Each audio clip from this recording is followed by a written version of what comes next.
சினிமாக்காரனுடைய வியாபாரத்தை சினிமாக்காரன் பார்க்கணும். அரசியல்வாதி வந்து சினிமா வியாபாரம் பார்த்தா. அனைவருக்கும் மாலை வணக்கம். வள்ளிமலை வேலன் திரைப்பட ஆடியோ ரிலீஸ் மற்றும் ட்ரெய்லர் வெளியீட்டு விழாவுக்கு வந்திருக்கும் அனைவருக்கும் எனது வாழ்த்துக்கள்.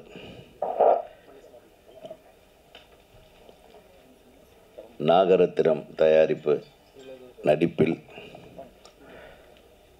நம்ம இயக்குனர் எஸ் மோகன் அவர்களுடைய இயக்கத்தில் பாட்டு பார்த்தேன். பாட்டு ரொம்ப நல்லா தான் இருக்குது. இந்த அப்பா பாட்டு ரொம்ப டச்சிங்காக இருந்தது. அப்பா பாட்டு எழுதுனது யார்? யார் பாடினது? நம்ம எஸ்.என். சுரேந்தர் அவர்கள் வருகை தந்திருக்கிறார். சரி சரி சார். அப்பா சுரேந்தர் எப்போ பார்த்தது? என் படத்தில் 5 விரல் கெஞ்சதடி பாட்டு பாடினார் ஒரு தடவை. நாங்கள் என்னுடைய முதல் படத்தில் நான் இவருக்கு பாட வாய்ப்பு கொடுத்தேன். அப்போ தெரியாது இவரு தான் விஜய்க்கு மாமான்னு எல்லாம் தெரியாது. ஆமாம், அதுக்கு நன்றி தெரிவிக்கிற விதமாக என்னுடைய ரிசப்ஷனில் இவர் வந்து பாட்டு கச்சேரி பண்ணி கொடுத்தாரு, காசு வாங்காமல். அதுதான் உண்மை. அப்படி நண்பர்கள் நாங்கள். ஸோ பார்த்தீங்களா, சினிமா எவ்வளோ அழகான லிங்க்குகள் இருக்குது பாருங்கள். இது அழகான உறவுகள் இருக்குது. அதனால் போகிற போக்கில் எல்லாம் பண்ணுங்கன்னு சொல்லிட்டு போகிறதில்ல, பண்ணுறதுக்கு வழியே சொல்லணும். அந்த இதுக்கு முன்னாடி பேசிட்டு போனார் என் அன்பு சகோதரர், குடும்ப படங்களை தயாரித்து இயக்குவதில் பெயர் போன திரு வி. சேகர் அவர்கள் சொன்னார். அவர் படம் பண்ணுறப்போ இருந்த சூழ்நிலை, இப்போ படம் பண்ணுறப்போ இருக்கிற சூழ்நிலை, அப்போ படம் வெளியாகிறதுல இருந்த சூழ்நிலை, இப்போ இருக்கிற சூழ்நிலை, இது காலங்காலமாக மாறிக்கிட்டே இருக்கும். ஆனால் இப்போ ரொம்ப மோசமாக மாறி இருக்கு. அதுதான் மேட்ரு. எல்லோரும் இதெல்லாம் நீங்கள் கரெக்ட் பண்ணணுன்னு அவர் சொல்லிட்டு போயிட்டார். அதே மாதிரி பத்திரிகையாளர் சங்க தலைவர் திரு சுபாஷ் அவர்கள், அவர் வந்து இப்படியெல்லாம் இருக்குது, பாப்கார்னுக்கு தான் மெயின் என்ட்ரன்ஸே, பாப்கார்னு கடையில் மேலேயே தான் கூப்பிட்டு போகிறானிங்க, அப்புறம் வரும்போது திருப்பி ஹோட்டல் வழியாக கூப்பிட்டு வரானிங்க, எல்லாம் காட்டுவாங்கப்பா, நம்ம அதுக்கெல்லாம் மயங்கக்கூடாது. அப்புறம் இந்த சினிமாவை வந்து சினிமா சம்மந்தப்பட்ட ஆள்கள் எதுவுமே அனுபவிக்கிறது இல்லை. சினிமாவுக்கு சம்மந்தம் இல்லாமல் இதெல்லாம் யார் பண்ண வேலை? இதெல்லாம் கவர்மெண்ட் பண்ண வேலைங்க. கவர்மெண்ட்டு தான் வந்து இதுக்கு துணை நின்று இது எப்படி கரெக்ட் பண்ணணும்னு செய்யணும், எந்த கவர்மெண்ட்டாக இருந்தாலும். சினிமாக்காரனுடைய வியாபாரத்தை சினிமாக்காரன் பார்க்கணும். அரசியல்வாதி வந்து சினிமா வியாபாரம் பார்த்தா சரியாது. அது இப்படி தான் இருக்கும். அதையே ஓப்பனாக சொல்ல மாட்டேன்றீங்க. சினிமாக்காரன் அந்த காலத்தில் நம்ம திரைப்படங்கள், ஒரு இயக்குனர், உதவி இயக்குனர்கள் உட்காந்து கதை பண்ணுவோம்.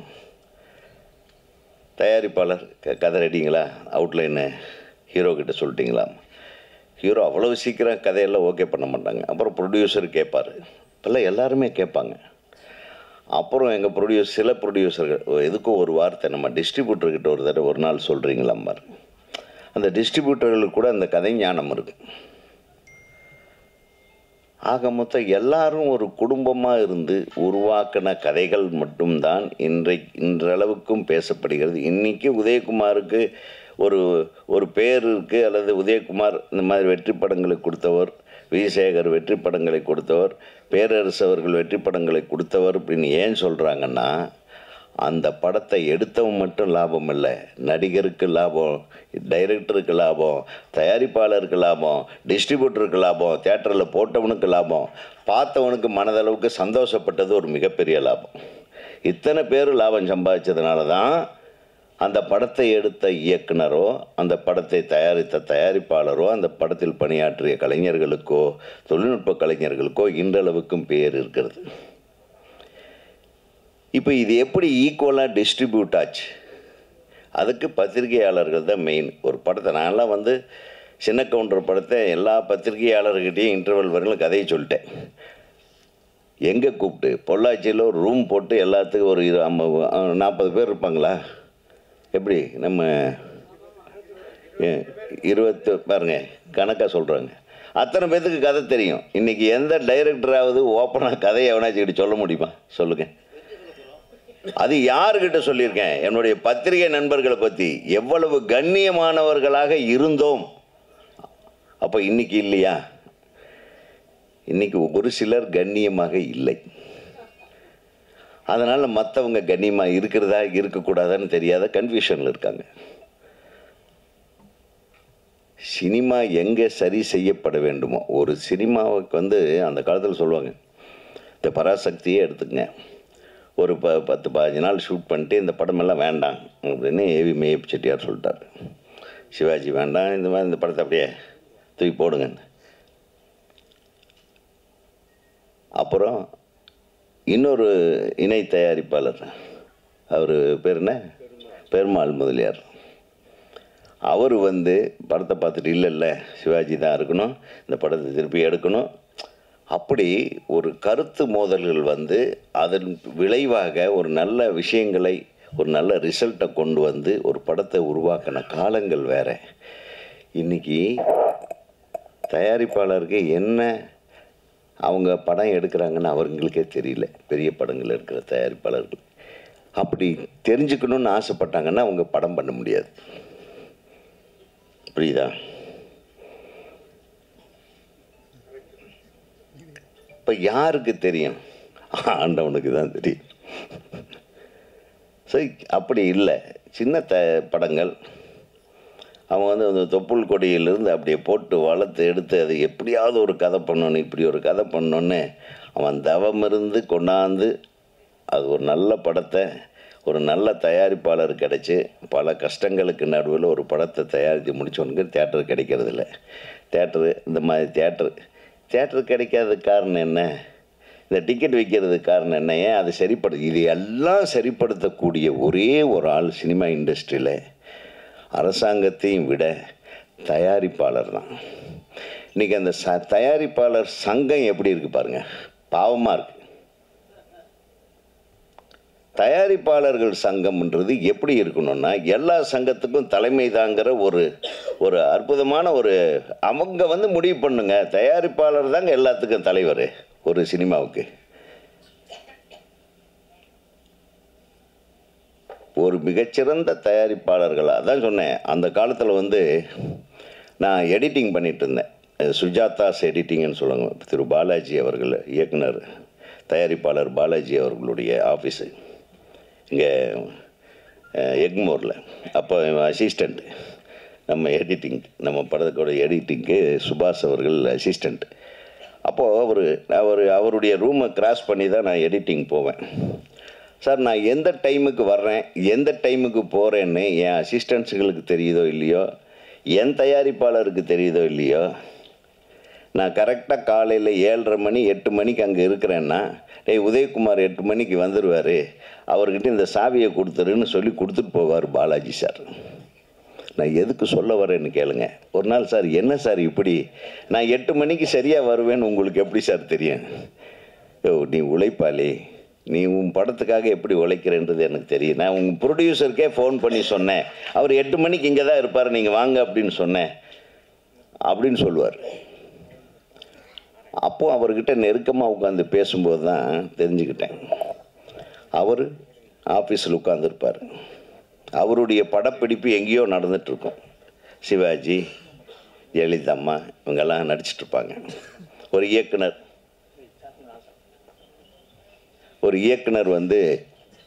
இயக்கிட்டுருப்பார். அந்த படம் காலையில் 11 மணிக்கு என்ன காட்சி எடுக்கிறாங்கன்னு அவர் இந்த ரூமில் இருந்து சொல்லுவார். எந்த ஷாட் எடுத்துகிட்ருப்பாங்க, 11 மணிக்கு அந்த சீன் ஆரம்பிச்சிருவாங்க, 2 மணிக்கு இந்த சீனு, கரெக்டாக 5 மணிக்கு என்னப்பா ஷூட்டிங் முடிஞ்சிடுச்சான்னு இங்கேருந்து ஃபோன் பண்ணுவார். ஊட்டியில் இருந்தாலும் சரி, கொடைக்கானலில் இருந்தாலும் சரி. எப்படி நான் கரெக்டாக சொல்கிறீங்க? இல்லை, எனக்கு டைரக்டரை பற்றி தெரியும். அவர் கரெக்டாக அந்த டைமில் எடுத்து அந்த டைமில் எத்தனை ஷாட் எடுக்கிறாருன்றது முதல்ல எழுதி கொடுத்துட்டு போகிற டைரக்டர்களும் அதை தெரிந்து கொண்டிருக்கிற தயாரிப்பாளர்களும் இந்த இண்டஸ்ட்ரி இன்றைக்கி எத்தனை தயாரிப்பாளர்களுக்கு சினிமான்னா என்னன்னே தெரியாத தயாரிப்பாளர்கள் நிறைய பேர் இருக்காங்க. இங்கே வந்து மாட்டிக்கிட்டு தெரிஞ்சுக்கணும். இவங்கனால தான் எதுக்கு நம்ம கியூபுக்கு இவ்வளோ காசு கட்டுறோம், கியூபுன்னா என்னன்னே தெரியாத தயாரிப்பாளர்கள் தான் இங்கே இருக்காங்க. ஸோ நீங்கள் பேசுகிறீங்க தம்பி, இது இந்த மேடையில் பேசுகிறீங்க. நேராக தயாரிப்பாளர் சங்கத்துக்கு போயிட்டு அவங்கள எல்லாத்தையும் ஒரு மீட்டிங் போட்டு பாரு. அது ஈசி மெம்பர் இருக்கிறப்ப ஈசி மீட்டிங் நடக்க போகுது. இன்னும் கொஞ்சம் ஒரு பேப்பரில் கூட எழுதி கொடுத்துரு என்னென்ன பேசணும்னு. ஸோ சினிமா காப்பாற்றப்பட வேண்டும். நான் என்ன சொல்ல வரேன்னா, நானும் ஈசி மெம்பராக இருந்தேன். ஒரு 10-15 ஒரு 5 தடவை 4 தடவையோ இருந்தேன். 5ஆவது தடவை இருந்தால் தான் திருப்பி என்னை நிற்க முடியும், இல்லைன்னா நிற்க முடியாதுன்னு சொல்லி என்னை விரட்டி அடிச்சாங்க. நான் ஒருத்தன் தான் கொஞ்சம் குரல் கொடுத்துட்டு இருந்தேன், அதையும் கெடுத்துவிட்டாங்க. நீ கேட்குறிய இந்த கேள்விகள்லாம் நான் கேட்டது.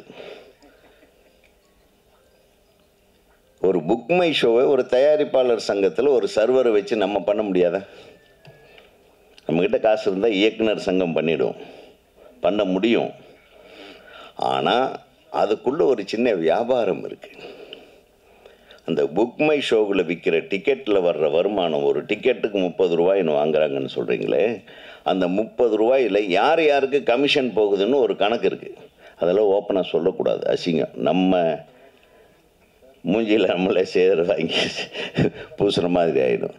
ஸோ இதெல்லாம் நிறைய விஷயங்கள், தீர்க்கப்படாத விஷயங்களை தீர்த்து வைப்பதை விட்டு தேவையில்லாத விஷயங்களை கிளறிக்கொண்டு நமது தயாரிப்பாளர் சங்கம் வந்து இந்த மாதிரி கொஞ்சம் சரியில்லாமல், நீங்கள் செயல்பாடு சரியாக இருந்திருந்தால் நாங்கள்லாம் ஜாலியாக இருப்போம். டைரக்டருக்கு வேலையை நான் ஒரு படம் பண்ணேன், கிழக்கு வாசல்னு ஒரு படம். சத்யஜோதி தியாகராஜன் அவர்கள் தயாரிப்பாளர். நம்ப மாட்டீங்க சார், நான் காலையில் 7 மணிக்கு என் கதவை தட்டுவார், நான் குளிச்சுட்டு வருவேன். குட் மார்னிங் உதயம்பார். பார்த்தா ஒரு ஷார்ட்ஸும் பனியனும் போட்டு, எங்கே சார் கிளம்புனேன், நாங்கள் இப்போ தான் லொக்கேஷன்லேருந்து வர்றோம் பாரு. 6 மணிக்கா? என்ன இல்லை நீங்கள் எந்த லொக்கேஷனில் ஷூட் பண்ணுறீங்களோ அது வரையில் நாங்கள் ஜாகிங் போனோம், நானே என் பிரதரும். அப்படின்னு இன்வால்மெண்ட். அவர் அப்படித்தான் சார். இன்றைக்கி 3 சீனா சார்? சொல்ல முடியாது சார், 4 சீனை எடுத்தாலும் எடுப்பேன் சார். 3 சீனே நல்லா எடுங்க சார் அப்படின்ட்டு போயிடுவார். நான் வந்து இந்த 3 சீன் எடுப்பேன், 3.5 சீன் எடுப்பேன், 4 எனக்கு அவருக்கு என்ன காட்சிகள் எடுக்கிறோம் அப்படின்றத முதல்லையே படப்பிடிப்புக்கு போகிறதுக்கு முன்னாடியே முழு கதையும் அவர்கிட்ட சொல்லிடுவேன். முழு காட்சியும் சொல்லுவேன். இந்த காட்சி இப்படி தான், இது கொஞ்சம் இது டெவலப் ஆனாலும் ஆகும், இது கொஞ்சம் கம்மியானாலும் ஆகும், ஜாஸ்தியானாலும் ஆகும். எந்த விதமான இடர்பாடும் இல்லை. எவ்வளவு நாள் படப்பிடிப்புன்னு போடுறோமோ அவ்வளவு நாளுக்குள்ளே படப்பிடிப்பை முடிச்சுட்டு கையில் கொடுத்துட்டு வந்துக்கிட்டே இருப்பேன். அந்த மாதிரி தயாரிப்பு இணக்கமான தயாரிப்பாளர்களும் புரிந்து கொண்டு ஒரு படத்திற்கு எவ்வளவு நாட்கள் கால்ஷீட் தேவை, எந்த நடிகரை வைத்து எடுத்தால் எவ்வளவு நாட்களுக்குள்ளே எடுக்க முடியும், எவ்வளவு இரவு காட்சிகள், எவ்வளவு பகல் காட்சிகள், கரெக்டாக கணக்கு போட்டு பண்ணுற டைரக்டர்களும் இருக்கிற வரையும் சினிமா நல்லா இருந்ததுன்னு சொல்ல வரேன். இப்போது நாளைக்கு பிரேக்குன்னா இந்த டைரக்டருக்கும் தெரியாது நாளைக்கு பிரேக் ஆமாவே. ஏன்னா அது வேறு யாரோ டிசைட் பண்ணுறான்.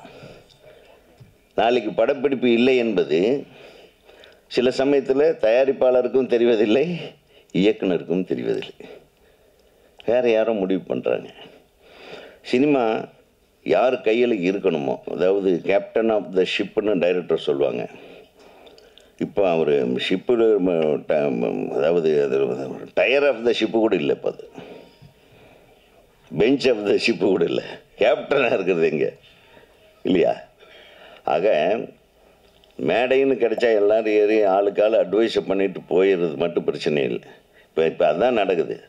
உண்மையாக உட்காந்து இந்த சினிமா நல்லா இருக்கணும்னா ஒரு தனியால் பண்ணக்கூடிய வேலையல்ல, அனைத்து துறையை சேர்ந்தவரும் ஒற்றுமையாக இருந்து. சுபாஷ் நல்லா சொன்னான், எல்லோரும் ஒற்றுமையாக இருந்தால். முதல்ல ஒற்றுமையாக இருக்கிறது எப்படின்னே நமக்கு தெரிய மாட்டேங்குது.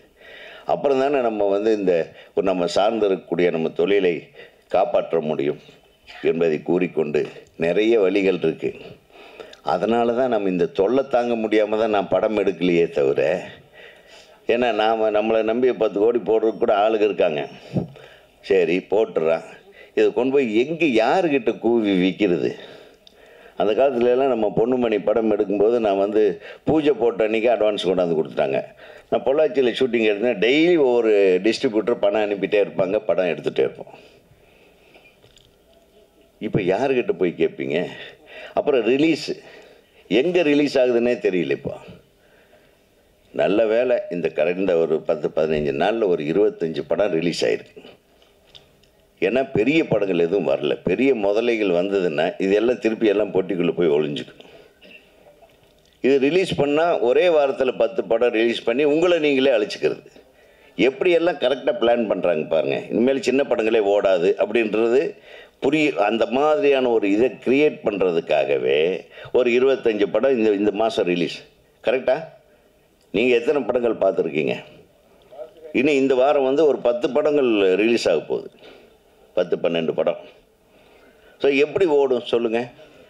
இதையெல்லாம் வரைமுறைப்படுத்துவது யார்? நானா? டைரக்டருக்கு அந்த வேலையா? இல்லை. வேறு யார் பண்ணணும்? தயாரிப்பாளர்கள் தான் உட்காந்து பண்ணணும். தயாரிப்பாளர்களும் விநியோகஸ்தர்களும். அப்புறம் விநியோகஸ்தர்கள்ங்கிறதே இப்போ இல்லை, எல்லாம் கமிஷன் ஏஜென்ட்டுக்கு தான் இருக்காங்க. விநியோகஸ்தர்களே இல்லாமல் ஒரு சினிமா இன்றைக்கி செயல்படுறதுனால தான் நம்ம படத்துக்கு என்ன வருமானம் வருது, நம்ம படம் எந்தெந்த தேட்டரில் ஓடுதுன்னு ஒரு தயாரிப்பாளர் காலையில் இருந்துச்சு பேப்பரை தேடணும். இல்லைன்னா ஃபோன் பண்ணி கேட்குங்க, என் படம் எந்த படத்துலேங்க ஓடுது, அங்கே ஓடுதுன்னு சொன்னாங்க அப்படின்னு. இப்படி ஒரு நிலைமை இருக்கிறது என்பதை இதை மாற்றுவது யாருன்னா தயாரிப்பாளர்கள் தான். தயாரிப்பாளர்கள் ஸ்ட்ராங்காக இருந்தால் நிச்சயமாக இந்த சினிமா உலகத்தை மீண்டும் மீட்டெடுக்க முடியும் என்பதை கூறிக்கொண்டு, இந்த திரைப்படத்தில் பாட்டு நல்லா இருந்தது, சும்மா சொல்லக்கூடாது. மியூசிக் டைரக்டர் நல்லா பண்ணியிருந்தார். எங்கே அவர் பிரமாதமாக பண்ணியிருந்தீங்க. இப்போ வர்ற சின்ன படங்கள்லாம் மியூசிக் டைரக்டர் பிச்சு உதறாங்க, நல்லா சாங்ஸ் போடுறாங்க. பாடல் கூட நல்லா இருந்தது. அந்த அப்பா பாட்டு குறிப்பாக எனக்கு ரொம்ப பிடிச்சது. ஹீரோ ரொம்ப யதார்த்தமாக பண்ணியிருந்தார். ஹீரோயினும் அதே மாதிரி தான் ரொம்ப சிறப்பாக நடிச்சிருந்தீங்க. அப்புறம் சண்டை காட்சி என்னது இடி மின்னலா, வேறு பேர் எதுவும் கிடைக்காம இடி மின்னலும் வச்சிட்டிங்க. நல்லா இருக்கு. சண்டை காட்சி நல்லா இருந்தது. மற்றும் ஒளிப்பதிவு பிரமாதம் நல்லா இருந்தது. யார்? மணிகண்டன். மணி நல்லா பண்ணியிருந்தீங்க. ஆல்ட்ரினோட இசையில் உங்கள் ஷார்ட்ஸ் எல்லாம் நல்லா இருந்தது. அப்புறம் கதை திரைக்கதை எல்லாமே நம்ம மோகன் செருப்பு போடலை அப்படின்றத பற்றி. அவன் ஏன் இன்றைக்கி செருப்பு போட மாட்டான்? என்னைக்கு போடுறதா இருக்க? எப்போ ரிலீஸ் அப்போ கூட போடக்கூடாது. என்னைக்கு நீ இயக்குனர் சங்கத்தில் கார்டு வாங்குறியோ, சார் நீங்கள் தமிழ்நாடை விட்டு நீ வெளிநாட்டுக்கு படம் எடுக்க போகணும், ஷூட்டிங்க்கு போகணுன்னா இயக்குனர் சங்கத்தோட கடிதம் இருந்தால் தான் விசா கொடுப்பான். அது நிறைய பேர்த்துக்கு தெரியறதில்ல. நீ ஒரு இயக்குனர்னு போய் வெளியே எங்கேயாச்சும் சொல்லணுன்னா, நீங்கள் ஆந்திராவுக்கு போய் அங்கே ஏதாச்சும் பிரச்சனை வந்ததுன்னா அங்கே சரி உங்கள் டைரக்டர் யூனியன் கார்டை காட்டுங்கம்மா. புரியுதா உங்களுக்கு? நான் சும்மா காமெடிக்காக சொல்லலை. இயக்குனர் அப்படிங்கிற அங்கீகாரத்தை தமிழ்நாடு திரைப்பட இயக்குனர் சங்கத்திலிடமிருந்து பெற்ற பின்னால் தான் நீ இந்த காலனியை அணிய வேண்டும் என்று. அதுக்கு முன்னாடி மகனே வாய்ப்பே இல்லை ராஜா என்று. என்ன நீ தான் செல்வா வந்து தன்னுடைய நண்பர்களுக்காக இந்த விழாவில் கலந்துருக்காரு. அவர் எஸ்ஏசி சார், எழில் சாரோட மிகப்பெரிய கேமராமேன் அவர்.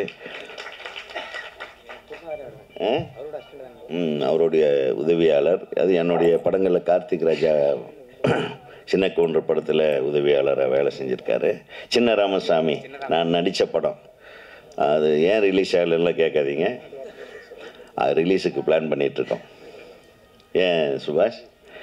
ஆக அனைவரும் சேர்ந்து ஒரு அழகான வள்ளிமலை வேலன் படத்தை கொண்டாந்துருக்காங்க. அழகாக இருக்குது டைட்டிலு.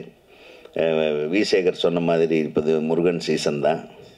கந்தனுக்கு அரோகரா, வேலனுக்கு அரோகரா என்று கூறி இந்த படம் மிகப்பெரிய வெற்றி படமாக அமைய எல்லாம் வல்ல இறைவன் உங்களுக்கு அருள் புரிய வேண்டும் என்று கூறி விடைபெறுகிறேன். நன்றி. வணக்கம்.